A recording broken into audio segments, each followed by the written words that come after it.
Guys, তোমার বাসায় যদি এরকম সুন্দর একটা ডিম থাকে, পাউরুটি থাকে, তাহলে তুমি এই মজার নাস্তাটা বানিয়ে ফেলতে পারবে মাত্র 5 মিনিটে। ওই মজার রেসিপিটা চলো ঝটপট দেখে নেই। তো আমি কমলা সুন্দরী ডিমটাকে ভেঙে নিয়েছি। এখন তাতে দিয়ে দিচ্ছি লিকুইড দুধ, খুবই সামান্য পরিমাণ লবণ।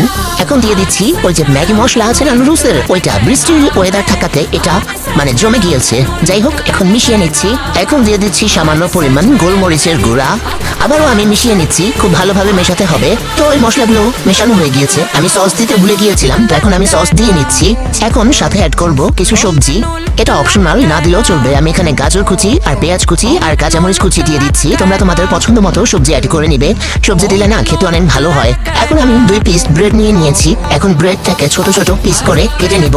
এটা একদম ছোট ছোট করে কেটে নিবে। ভিডিওতে যেভাবে দেখাচ্ছি ঠিক এভাবে কেটে নিবে। এখন দিয়ে দেবো ওই যে আগে থেকে কেটে রেখেছি ব্রেডগুলো, ওই ব্রেডগুলো দিয়ে দেবো। দিয়ে আলতো হাতে মিশিয়ে নেব। বেশি নাড়ানাড়ি করা যাবে না, না হলে ব্রেডগুলো ভেঙে যাবে এবং কেমন হয়ে যাবে, তখন খেতে কিন্তু একদমই ভালো লাগবে না। তাই আলতো আলতো হাতে মিশিয়ে নেবে। মেশানো হয়ে গেলে প্যানে সামান্য পরিমাণ তেল দিয়ে গরম করে তাতে যে ব্রেডগুলো যে বানিয়ে রেখেছিলাম সেটা দিয়ে দিলাম।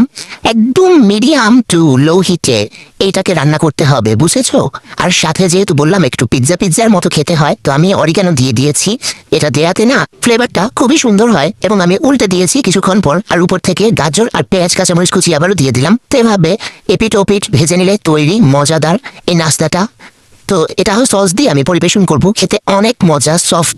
ডিমের কোনো বাজে গন্ধ আসে না, আর মশলাগুলো দেওয়ার কারণে এত সুন্দর একটা ফ্লেভার আসে। তো আমি বলবো বাসায় একবার হলেও ট্রাই করো। ঝটপট, বড় থেকে বাচ্চারা সবাই পছন্দ করবে এবং বাচ্চাদের স্কুলে টিফিনও দিতে পারো। বাচ্চারা এক রকমের নাস্তা পছন্দ করে না প্রতিদিন, তাই আমি বলবো এই নাস্তাটা ট্রাই করতে পারো। নাস্তাটার ফ্যান হয়ে যাবে। এবং যারা যারা ট্রাই করেছো আমাকে অবশ্যই কমেন্ট করে জানাবে কেমন হয়েছে। সবাই লাইক, কমেন্ট, ফলো করতে একদমই ভুলবে না। এবং আইডিতে অনেক মজার মজার নাস্তা আছে, সেগুলো দেখে নাও।